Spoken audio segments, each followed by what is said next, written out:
This segment brought to you by the Kansas Soybean Commission, the Soybean Checkoff, progress powered by Kansas farmers. Welcome back to Farm Factor and the Kansas Soybean Update.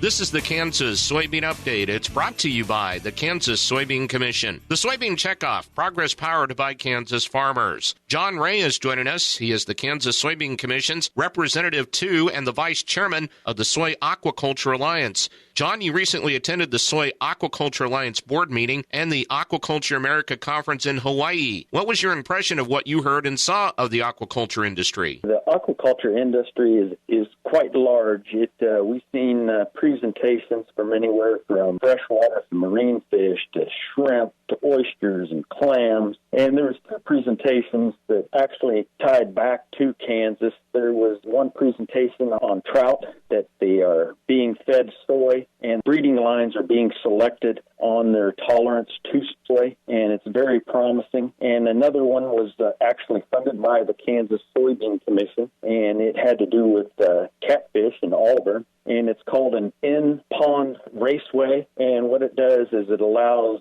these fish, instead of being produced in the whole pond itself, it's more in about a third of the pond, and it circulates the water. So it actually keeps the waste away, it keeps the fish healthier, and they've actually seen where it is producing maybe up to a 10% increase in the total poundage coming out of those ponds. The fish protein demand continues to grow. You know, everybody hears by the year 2050 we're going to have to double our food supply. Well, fish is actually surpassed beef of being the number one meat consumed in the world. So especially in those areas where the huge population's going to be coming from, their number one choice of meat most of the time is fish. So the more soy we can teach these people to feed their fish is only going to help our business in the future. But it's also the feed rations for any type of species in the aquaculture industry. I would assume that's pretty different and pretty complex too. Well, it is, because, there's over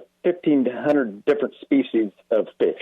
Each species takes a different diet. It's not like feeding a chicken or a hog or a beef worldwide. You can get by with one or two rations and come out pretty good. Here, a catfish or a tilapia can take 40 to 50% soy in their diet. And there's other marine species that can only tolerate a 5 or a 10% blend of soy in there. We're attempting to figure out how we can utilize more soy in those diets. Those were the comments of John Wray, Kansas Soybean Commission's representative to and vice chairman of the Soy Aquaculture Alliance. He joins us on the Kansas Soybean Update. It's brought to you by the Kansas Soybean Commission. The Soybean Checkoff, progress powered by Kansas farmers. Learn more at kansassoybeans.org. For Kansas Soybeans, I'm Greg Akagi.